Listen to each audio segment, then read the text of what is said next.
C'est qu'une des grandes questions, c'est de repérer les éléments qui ont été rajoutés.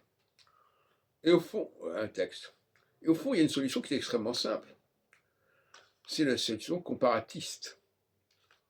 Vous prenez des documents qui sont à peu près semblables, mais qui comportent certaines différences, et ce sont ces différences-là qui ont été rajoutées.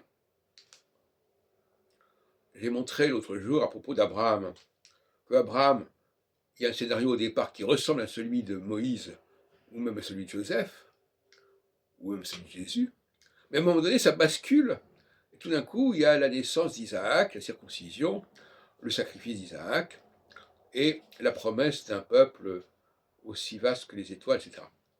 Et là, il y a quelque chose qui coince, si vous voulez, parce que ça ne correspond pas au schéma habituel.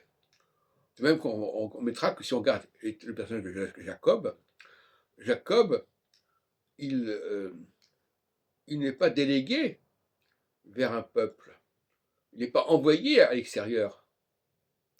On retombe sur la notion d'extériorité d'ailleurs.